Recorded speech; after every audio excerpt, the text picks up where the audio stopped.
Welcome to episode 70 of Rubbish Talk with myself, Alasdair Meldrum. And myself, Jane Bond. How on earth did we get to episode 70, Jane? How long have we been doing this for? At least 70 episodes, Alasdair. We're still here. We're still here, we're still going. So this week, on the back of TikTok, where I think we mentioned last week, I put up a post about plasterboard and skips and how it was banned in 2009 from going to landfill.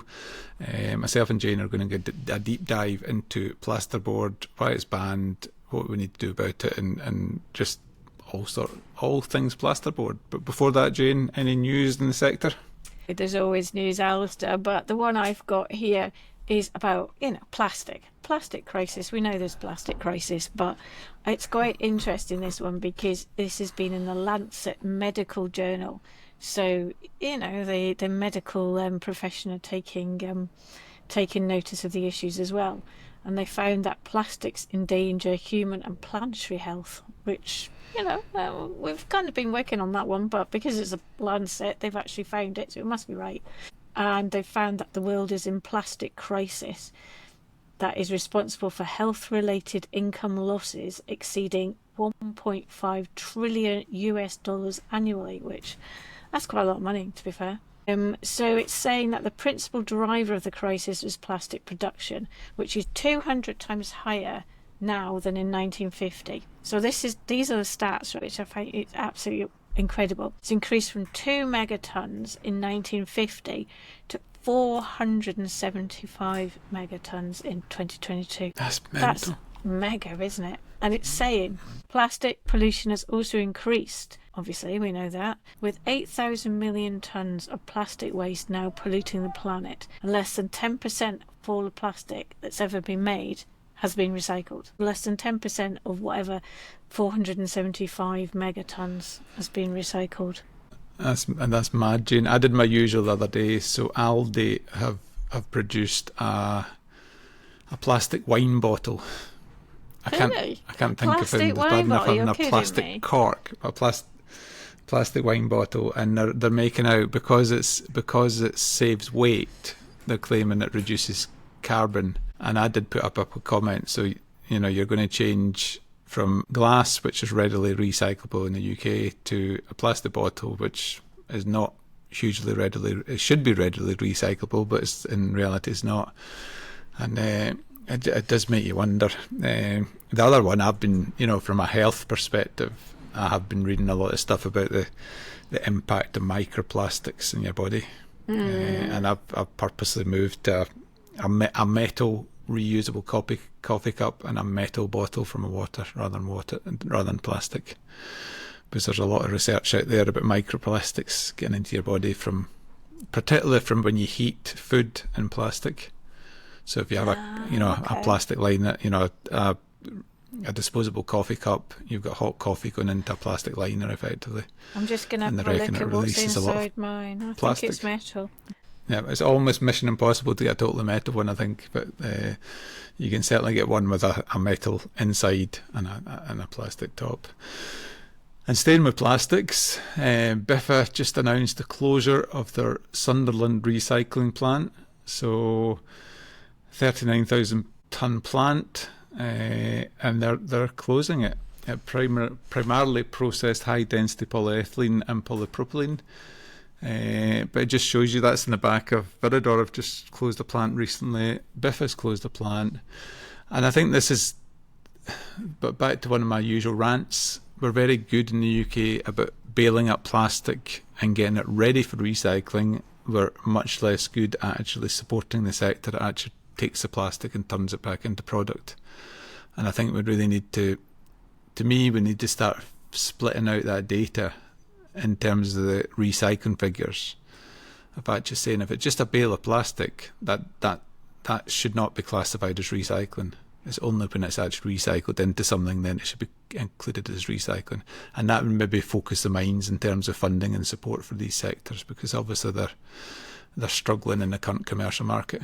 Yeah, so presumably there's going to be a lot more export of plastic material for processing. It's not even being kept in the UK. So, Well, that's if the export market's going to take it as well. That's the challenge. yeah. Veolia, it says here, Veolia confirmed at the start of the month that it'll invest £70 million to convert a disused industrial facility at Battlefield near Shrewsbury into a high-capacity plastic sorting and recycling plant. That's where I used to work. I used to work near Shrewsbury at Shropshire County Council. There you go. So there, you know, Home territory. Absolutely. So what else is happening? This is quite, I don't know whether, I thought it was quite interesting. The Joint Unit for Waste Crime releases the end of year report 2024 to 2025. So apparently it's a multi-agency task force that works in partnership to tackle serious and organised crime. It's made up of all sorts of enforcement agencies. And they did something, they did some report on waste crime. They had a couple of days of action. So one of them was with the Environment Agency and Kent Police Rural Crime Team and the Driver Vehicle Standards Agency. So they stopped 22 vehicles, eight of which were waste carrying. There was 5 vehicles seized, 2 waste carrier lorries were issued with prohibitions, 2 producers issued by Canterbury County Council. I don't quite understand. I'm sorry, I'm reading this, it doesn't make sense. And 1 arrest. So there's 1 arrest being made, which is, you know, out of 22 vehicles, they've made 1 arrest. And then in March 2025, there was another one, and this was focusing on scrap. So they looked at, again, a week of action. So 100 scrap metal dealers were visited. 45 mobile vehicle collectors were inspected, 8 vehicles seized, 3 illegal sites identified and 2 arrests made. So there is action out there, although I'm kind of looking at that and thinking 100 scrap metal dealers villaged and only 3 illegal sites identified. That doesn't sound too bad to me, but you know, if you put that over the whole of the UK, that could be quite significant. I'm slightly underwhelmed by the numbers there, Jane, because this is a joint unit for waste crime across the UK. You know, 100 scrap sites is nothing in the whole scheme of things, and maybe we're needing to. And interesting, I was talking to a waste company this morning, and they're getting, well, SEPA that's in Scotland. SEPA's coming in and checking duty cares for plumbers and people bringing in scrap, and sometimes I think the onus is always in the waste company to try and do something about it, you know, and push the waste operators to do it. Whereas maybe what SEPA's needing to do is go to some of the building merchants and check how many of these, you know, the plumbers and the builders that are coming in have got waste carriers, you know. Go to where they're coming in on a regular basis, rather than always the focus is in the waste sector to try and, if you like, help SEPA regulate. And I always remember going back way back when I started at Bar, back in 1996, we opened up a landfill site, and the previous Cumnock and Doon Valley Council had clearly never enforced duty of care or waste carriers, because we had all these operators turning up with that never had a waste carrier, and we had to agree with SEPA that would allow them to continue in as long as they applied for their carrier's licence by the end of the month, just because that had previously not been enforced. And I think there's so much can be done in terms of waste crime just by focusing on that basic duty of care and waste carriers licence. And I don't think we do nearly enough of that joint operation.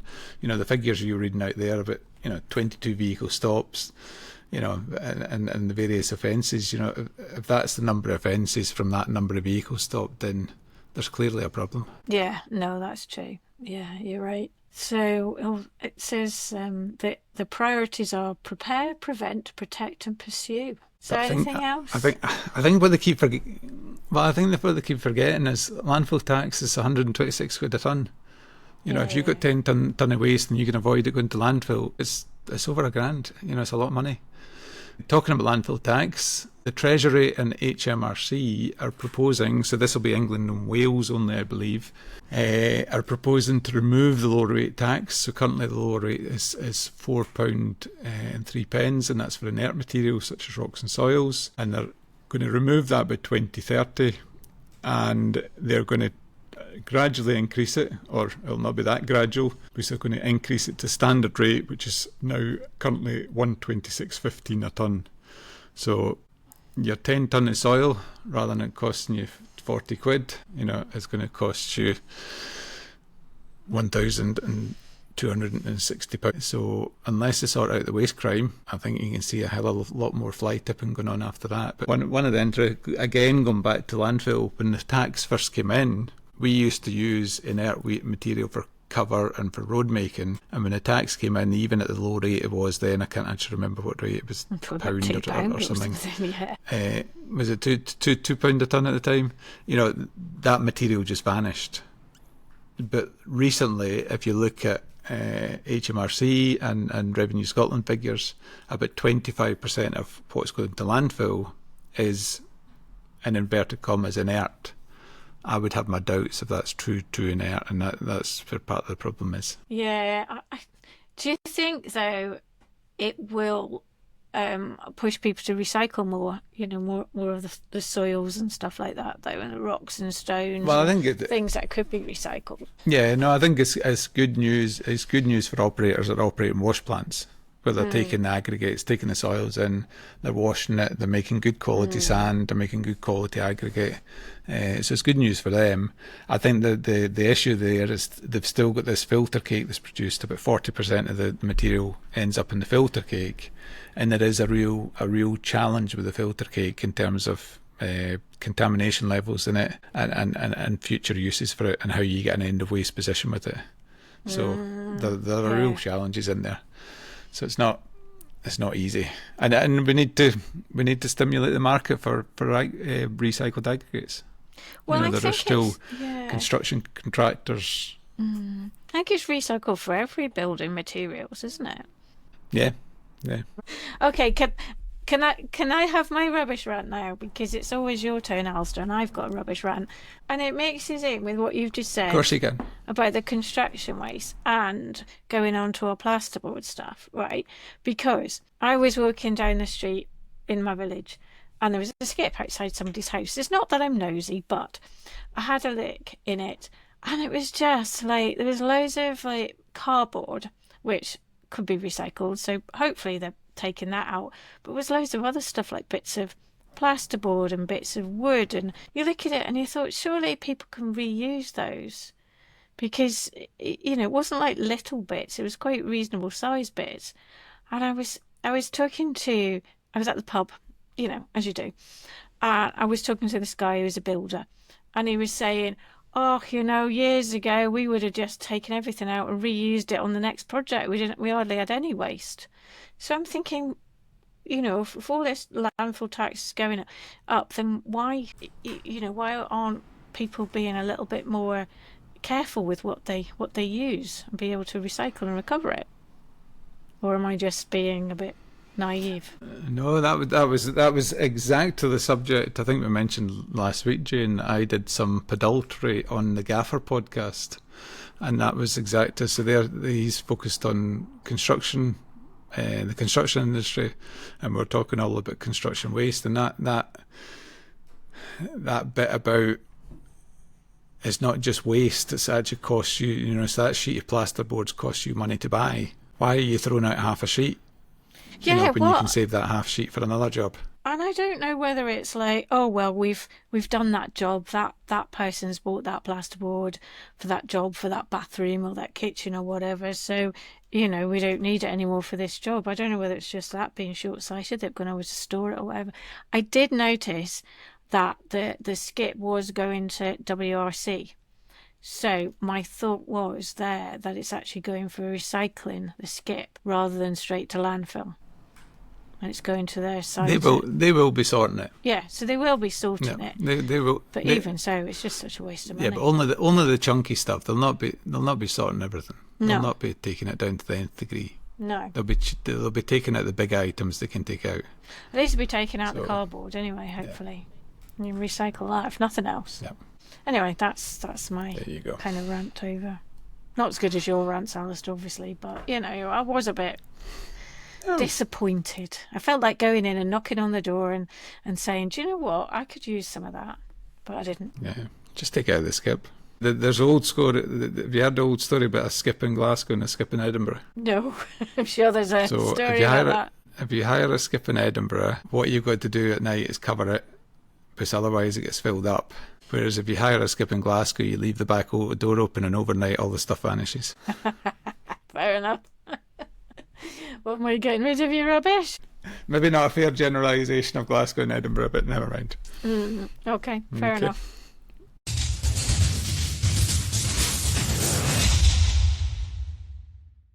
So following on from your rant, Jane, it's just as well we're talking about plasterboard today, because I'm sure there was plasterboard in that skip. So as I said at the intro, I did a little TikTok video of a couple of skips around there. It's currently sitting at 80,000 views, lots and lots of comments where I pay for a skip, I'll put what the hell I like into it, or I'll hide it in the bottom, or do all sorts. Lots of comments, or that the recycling site will take that material out and recycle it, and so on. So what Jane and I thought we'd do today is have a good look at plasterboard, where it comes from, why it's an issue going to landfill, why we need to stop it going to landfill, what the recycling options are, and what some of the difficulties are for recycling companies in terms of dealing with plasterboard. So over to you, Jane, for a wee intro of what is plasterboard. Yeah, so what is plasterboard? Now, I've always kind of thought plasterboard and, gypsum in plasterboard. But I remember talking to somebody else, and that was just my understanding or my sort of subconscious. And they said to me, I didn't realise it was gypsum in plasterboard. What does that mean? What? I thought, well, the plasterboard is something you use in building. So when you get new houses, or you get a new, a kitchen or a new bathroom and whatever, or you want to put in a kind of, new ceiling or something like that, they come in with these big sheets of plasterboard, which is basically a layer of gypsum or something like that between two sheets of heavy paper or cardboard. So basically, there's nothing, what it's there for. It's easy. It's flat. It's used for moisture resistance. It's used for fire resistance. It's used for all sorts of things, and everybody uses it. Every building contractor will use plasterboard, which is called plasterboard, and it's got gypsum inside, also known as gyprock. It's called gyprock as well. So there's different names for it. And this is what I found in the skip that I was kind of having my rant about before, because this stuff, people use it all the time, so why can't you reuse it? And the issue with it is it's got gypsum inside it. So again, it's, well, what is the issue with gypsum? Where does it come from? So I hadn't realised, because I'm a geologist, or I studied geology. So gypsum to me is a mineral. You dig it out from the ground. That's what I just thought that's where you get your gypsum from. And I'm thinking, crikey, there must be some big mines somewhere. Most of them are apparently found in Brazil for digging out this gypsum for all these houses and whatever going up. But what I didn't realise is you can actually get it from power plants in the flue gas desulfurization of gypsum. So basically, what I understand, it's some of the ash from burning coal or whatever actually creates gypsum as well. So, and apparently high proportions of this are used in the Chinese plasterboard sector. It's quite interesting. I didn't realise that. Did you know that? I'd always assumed it was just I'd always assumed it was out of the ground. Yeah, me too. So, they're obviously mining, but also recycling gypsum as well. Because gypsum's not just used for plasterboard. The big use for it is fertilisers. So that's one of the big things that they use gypsum from when they're digging it out as well. So, it's not just sticking in your house stuff. So what is the problem with gypsum? Well, it's been banned from going to landfill sites in the UK since 2009. And there's various legislation, so there's different legislation in England, Wales, Scotland and Northern Ireland. Mm-hmm. But it's definitely been banned. And the reason it's been banned is when it goes into an anaerobic landfill, what that means is a landfill site, basically the oxygen gets used up, so there's no oxygen present. That's an anaerobic environment. The gypsum will break down and it'll produce a gas called hydrogen sulfide. And the problem with hydrogen sulfide, it is potentially fatal to humans or animals. And one of the things about hydrogen sulfide is it's detected. So it's the rotten egg smell, the classic rotten egg smell. So it's detected, humans can detect at really, really low concentrations. So 0.00047 parts per million, we can actually smell it.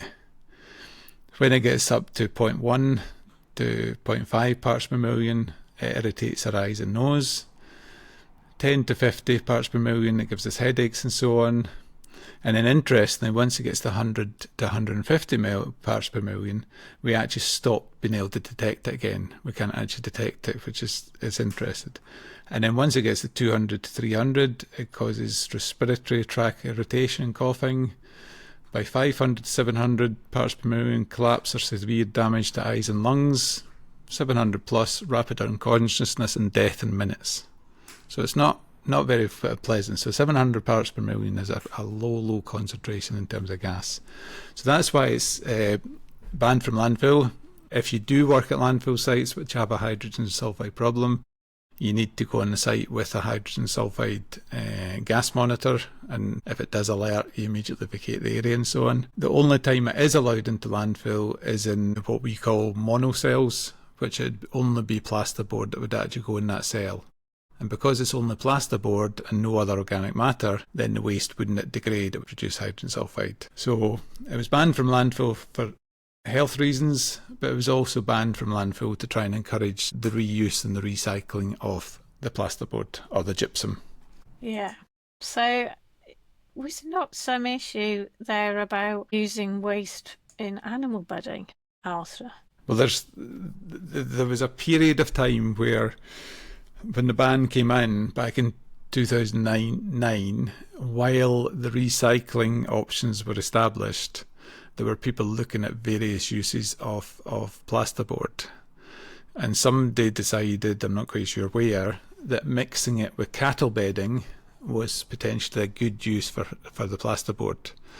The problem was that if you mix a bit of straw, a bit of hay with plasterboard, with a bit of cow manure, you've got a perfect anaerobic condition.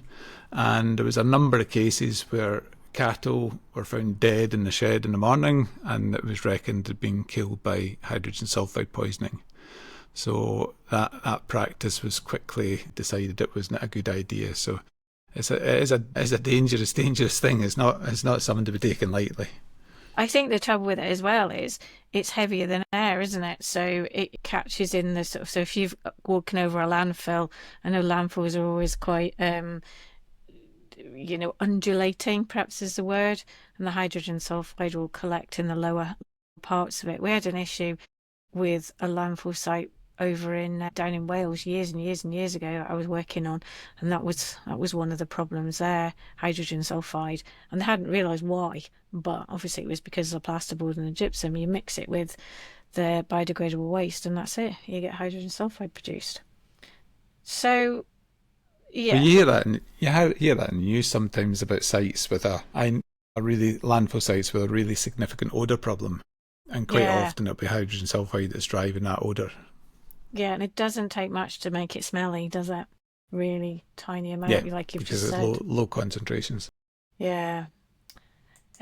So we know where it's come from. Apparently, the more we use this gypsum for our plasterboard options, then the more the more problems we have with actually having the right amount of gypsum, being able to source it from the right amount. So there are some recycling options. Looking through them, realistically, it's only if it's nice and clean plasterboard. The plasterboard that I was redoing my bedroom a while back, and it had, I hate to say it, but it had that wood chip wallpaper on it. Oh my God. Wood chip. Oh, it was awful. And I decided in my wisdom that'd be fine, no worries, I'd take it off. What I hadn't realised was there was a plasterboard wall. So, and it hadn't been skimmed or anything like that. So I was taking the stuff off, and not only was the wallpaper coming off, but also the most of the plasterboard as well. So I was like, right, so that's what's inside my plasterboard. So then it cost me a fortune to get a plasterer in to replaster it. So obviously that wouldn't have been much use from a recycling point of view. But as we have heard, we can recycle plasterboard. And one of the things, if the gypsum inside it, we could use it for fertiliser. So there are dedicated plasterboard recycling facilities. But again, they only take clean and segregated plasterboard. So if the skip in my Rant had actually be segregated with plasterboard, then it would be a lot easier to be able to recycle that. So they can recycle it for use in new plasterboard. I think I don't know how to pronounce it. It's Knauf, Knauf. They actually do a recycled take-back scheme actually for plasterboard. So there's that. So the British gypsum do the same as well. So, there's no excuse there. You can actually recycle it again back into agriculture as soil conditioner and things like that. And the actual process they use is relatively straightforward. It's basically you take your clean plasterboard and you shred it up and you release the gypsum and then take off all the paper and the cardboard and so on. I think the challenge they've probably got nowadays is, you mentioned at the start, June, the plasterboard's generally cardboard, gypsum and then cardboard again. You are getting more and more fancy plasterboards. So you get plasterboards with an aluminium sheet to it. So there's a metal sheet as a insulator layer, and sometimes you get foam layers as well. So they are getting a bit more complicated in terms of actual recycling. So very good for new buildings in terms of heat, thermal efficiency, but very poor in terms of trying to recycle and turn them back into product. Yeah, and you would think, they're not cheap, these plasterboard, sheets and everything. So you would think you'd be able to reuse them as much as possible. Don't produce the waste in the first place, Jane, like we talked about previously. Well, exactly. I'll just stay. I tell you, the rest of the house is staying in with thinking wood chip wallpaper, because the amount of time it took me doing that, there's no way I'm doing it again. So what I might do is put a plasterboard thing over the top of the wood chip wallpaper, and then that solves everything. Anyway, anything else? Yeah, so that's so we've chatted through where plasterboard comes from.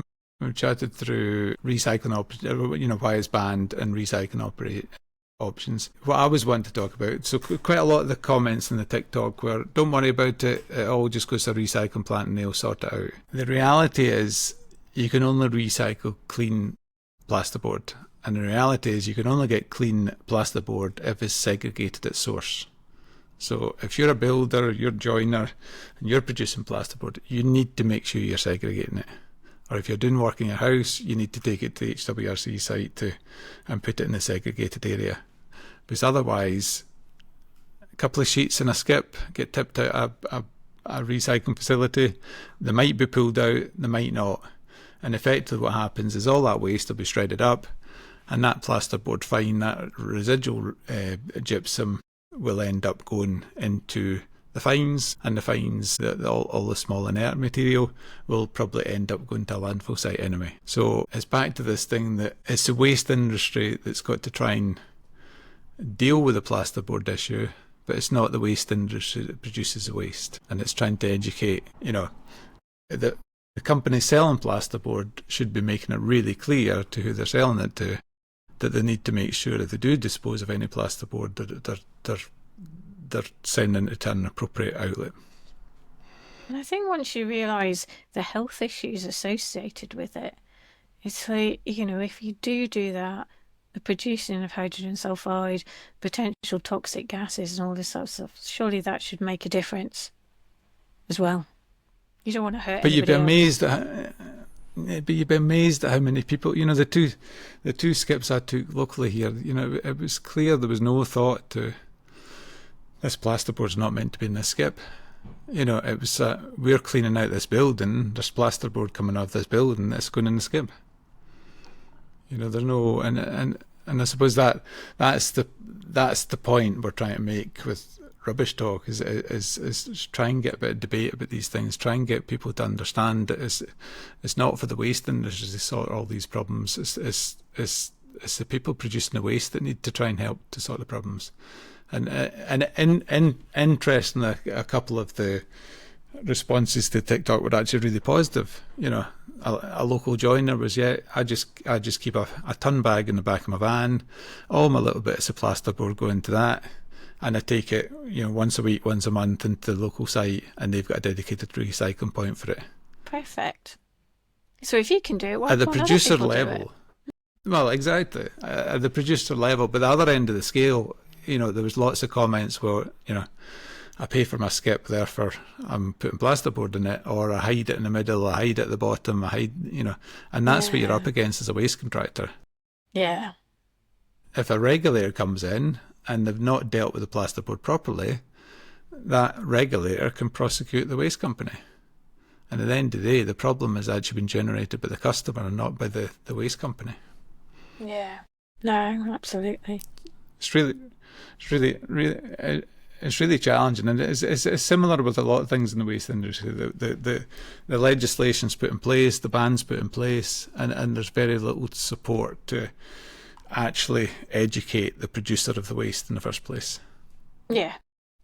It's all about education, but again, these people have to want to be educated as well, don't they? It's how you get that message across that it will make a difference. So what's our solution, Jane? What's our we've to try and finish with the solution?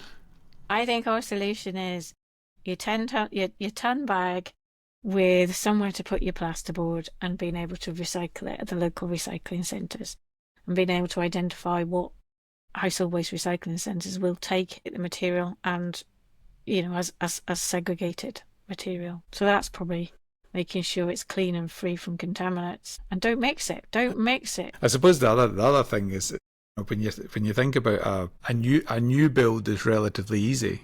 The offcuts of that new build can go in, they'll be clean and tidy. But if you've got any sort of demolition, as you said earlier, Jane, the wood chip you had in your plasterboard, that in itself wouldn't be that big a difficulty for recycling.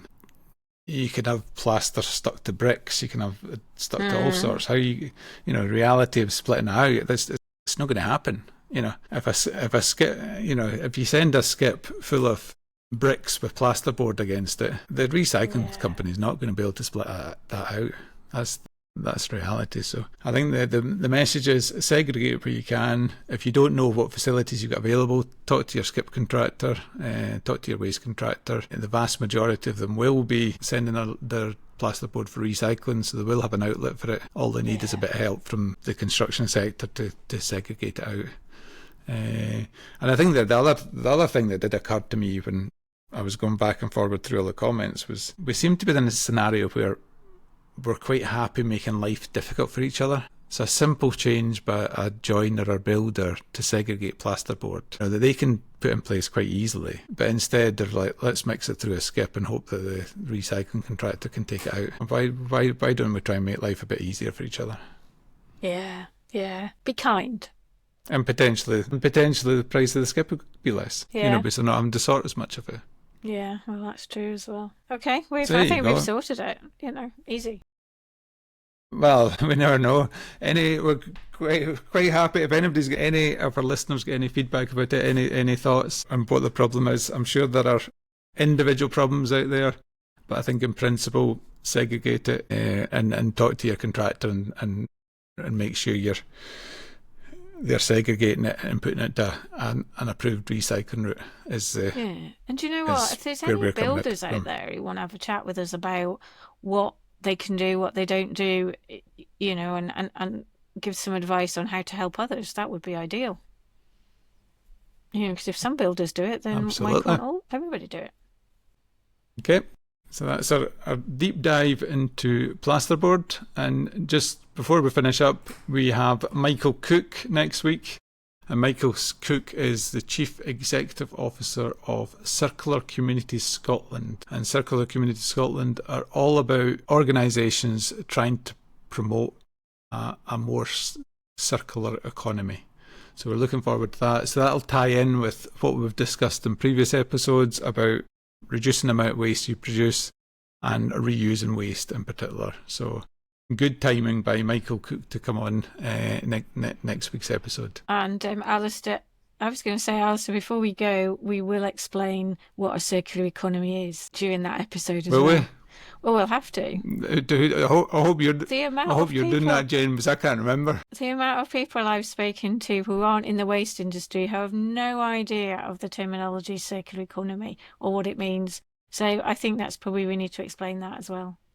Well, maybe that's one of the questions we asked Michael Absolutely. Well, I think it's to important. explain it for us. Yeah. Save Even better.